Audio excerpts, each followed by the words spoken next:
ರಾಜಕೀಯ ಗುರುಗಳು ಆಗಿರ್ತಕ್ಕಂಥ ಎಸ್ ಎಂ ಕೃಷ್ಣರವರ ಇನ್ಮೇಲೆ ನೋಡಲಿಕ್ಕೆ ಮಾತಾಡಲಿಕ್ಕೆ ಸಿಕ್ಕೋದಿಲ್ಲ ಅನ್ನುವಂಥ ವಿಷಯ ತಿಳಿದೇ ಭಾಳ ತೀವ್ರಕರವಾದಂಥ ನೋವು ದುಃಖ ಆಗಿದೆ. ಅವರ ನನ್ನ ಸಂಬಂಧ ಗುರು ಶಿಷ್ಯರಿಗೆ ಮೀರಿ ತಂದೆ ಮಗನಿಗೆ ಸಂಬಂಧಕ್ಕೂ ಮೀರಿ ಒಂದು ಅತ್ಯಂತ ಪ್ರೀತಿಯನ್ನು, ಶಕ್ತಿಯನ್ನು, ನೈತಿಕ ಶಕ್ತಿಯನ್ನು, ಆಶೀರ್ವಾದವನ್ನು ಕೊಟ್ಟಂಥವರು. ನಾನಿನ್ನೂ ಅವರ ಪಾರ್ಥಿವ ಶರೀರ ಅಂತ ಹೇಳಲಿಕ್ಕೆ ಕೂಡ ನನ್ನ ಮನಸ್ಸು ಒಪ್ತಾ ಇಲ್ಲ. ನಾನು ಹೋಗಿ ನೋಡಬೇಕಾಗಿದೆ. ಈಗ ತಾನೇ ದೆಹಲಿಯಿಂದ ಬಂದಿದ್ದೇನೆ.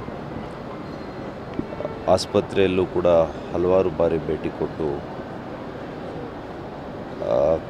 ಕಡೆಗೆ ಕಳೆದ ಸಲ ನಾನು ಆಸ್ಪತ್ರೆಗೆ ಹೋದಾಗ ಕೂಡ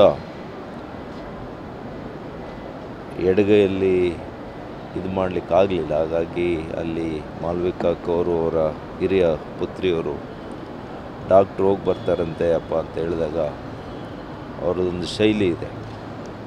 ಆ ಶೈಲಿಯಲ್ಲಿ ಆಸ್ಪತ್ರೆಯಲ್ಲಿ ಇದ್ದರೂ ಕೂಡ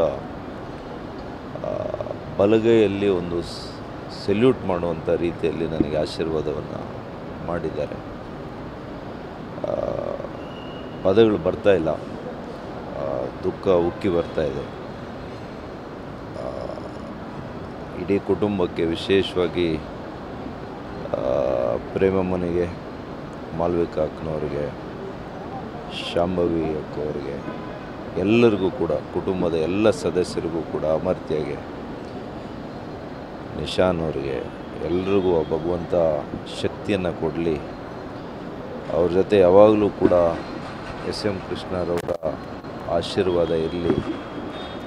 ಕರ್ನಾಟಕದ ರಾಜ್ಯ ಅಂತೂ ಅವರು ಇಟ್ಟಂಥ ಹೆಜ್ಜೆಗಳು, ಅವರು ಕೊಟ್ಟಿರ್ತಕ್ಕಂಥ ಯೋಜನೆಗಳು, ದೈಹಿಕವಾಗಿ ಅವರು ಇಲ್ಲದೆ ಹೋದರೂ ಕೂಡ ಅವರ ಬೆಳಕು, ಆ ಬೆಳಕಿನ ಮೂಲಕ ಲಕ್ಷಾಂತರ ಯುವಕರು ಇವತ್ತು ಬದುಕನ್ನು ಕಟ್ಟಿಕೊಂಡಿದ್ದಾರೆ, ಬೆಂಗಳೂರು ಕಟ್ಟಿದ್ದಾರೆ. ಒಂದು ಕಾಲದ ಬೆಂಗಳೂರನ್ನು ನಾಡಪ್ರಭು ಕೆಂಪೇಗೌಡರು ಕಟ್ಟಿದರೆ, ಈ ದಿನದ ಬೆಂಗಳೂರನ್ನು, ಆಧುನಿಕ ಬೆಂಗಳೂರನ್ನು, ಜಾಗತಿಕ ನಗರ ಬೆಂಗಳೂರಾಗಿ ಪರಿವರ್ತನೆ ಮಾಡಿದಂಥ ಕೀರ್ತಿ ಅದು ಯಾವಾಗಲೂ ಕೂಡ ಎಸ್ ಎಂ ಕೃಷ್ಣರವರಿಗೆ ಸಲ್ಲುತ್ತೆ.